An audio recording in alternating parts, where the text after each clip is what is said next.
La tête de liste de cette liste de rassemblement, réunion, coopérative, solidaire, citoyenne, écologique, et on peut encore mettre des X si vous voulez. Voilà, donc je vous propose de commencer un court débat, mais qui, comme tout débat, c'est un moment de débat. C'est-à-dire qu'on peut le continuer après, vous pourrez, tenez-vous bien, parler pendant le repas. Je passe la parole à Liliane Marguerite. Ce soir peut-être, bonjour. D'abord, merci de votre accueil. Voilà, oui, effectivement, moi j'appartiens à l'organisation Ensemble et nous sommes très heureux que cette liste ait pu se constituer. Donc une liste sociale, écologique et citoyenne.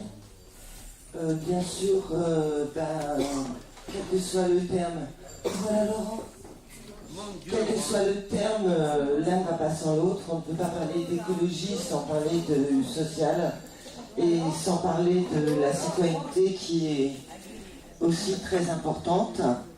Voilà, on va accueillir notre copain Laurent Richard, bonjour.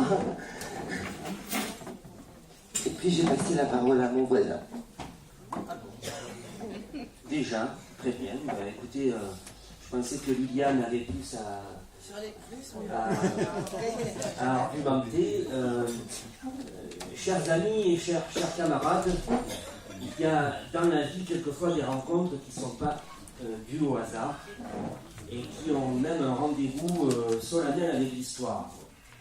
Et ce matin, au moment où j'étais en train de préparer mon planning pour la semaine prochaine, parce que je suis chef d'entreprise, j'ai avec moi une vingtaine de personnes qui animent une belle entreprise de paysage depuis bientôt près de 20 ans.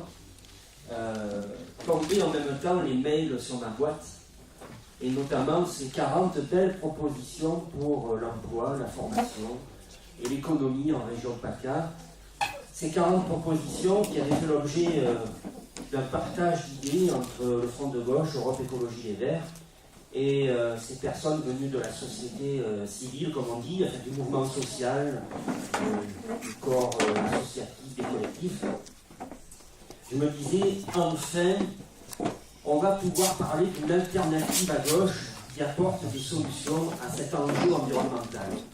Un enjeu, vous le savez, vous le partagez, aujourd'hui il n'y a même plus besoin d'épiloguer sur le sujet, met en cause et même en péril, si nous ne faisons rien, la pérennité de notre espèce humaine sur la planète. On est conscient de cette évidence, parce qu'aujourd'hui, il resterait une poignée de climato-sceptiques qu'il faudrait les envoyer à Sainte-Hélène.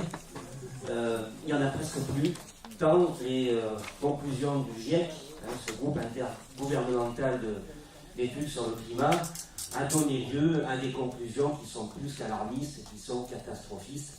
Et ce n'est pas la COP21 et l'armée de fantasmagoriques autour d'Hollande qui va nous apporter des solutions pour faire changer le cours des choses.